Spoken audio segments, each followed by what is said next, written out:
Papalit po tayo ng bearing sa torque drive. Bali magaspang po yung pag-ikot ng gulong. Yan, ganyan lang po yung kanya pagtanggal ng bearing sa torque drive. Kailangan po meron po kayong puller bearing para madali lang po siyang tanggalin.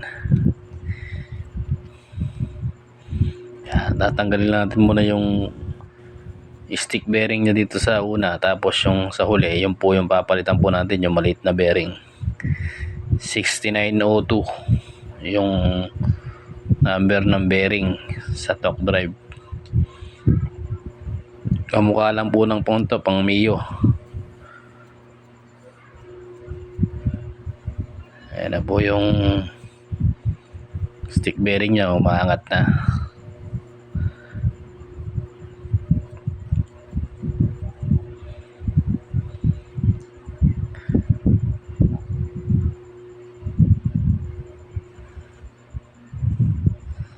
Ayan, tsaga-tsaga lang po sa pag-ikot.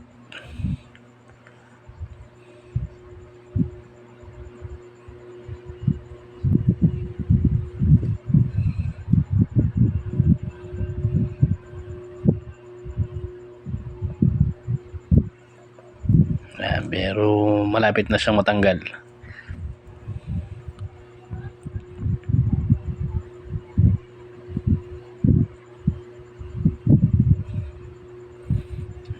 Karamihan din po sa mga click na version 2, yan, marami na po ako napalitan na bearing torque drive. Pag inikot nyo po yung gulong nya, magaspang. Yan na po yung sira nya, bearing sa torque drive. Ayan, tanggal na po yung bearing nya, oh. Stick bearing. So solid rin po natin yan mamaya. Ayan po yung lock muna yung tatanggalin, tapos bearing.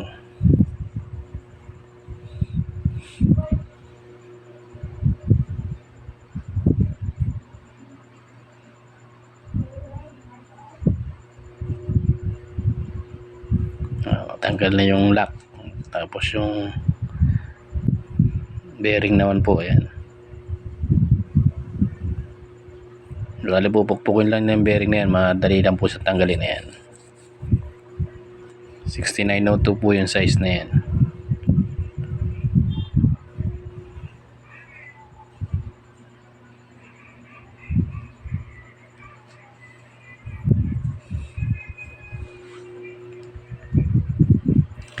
Ayan, papalitan po rin natin ng bago. Ayan na po yung bago niyang bearing. Yan, kailangan po natin lagyan ng grasa para dumulas yung mga bulitas doon sa loob.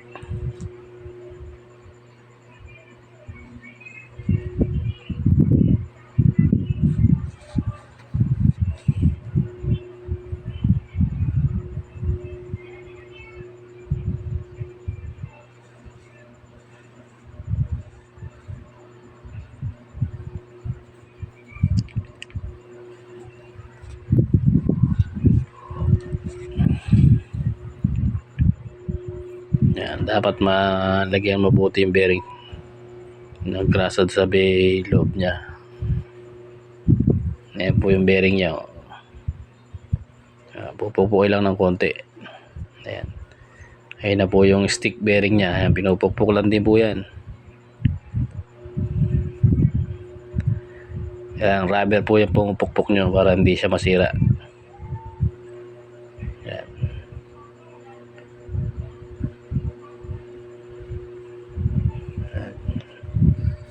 Tsaka yung tatlong pin bearing. Ayan, tapos lalagyan nyo rin po ng kanyang grasa para maganda po siya maglaro.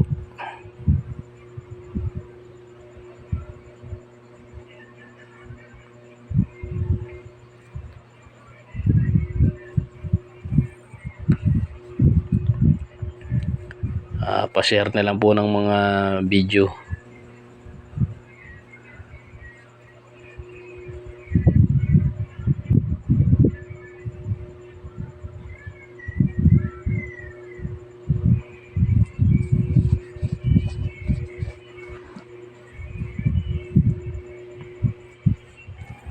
Para marami po makapanood ng mga video po natin. Pa-share po.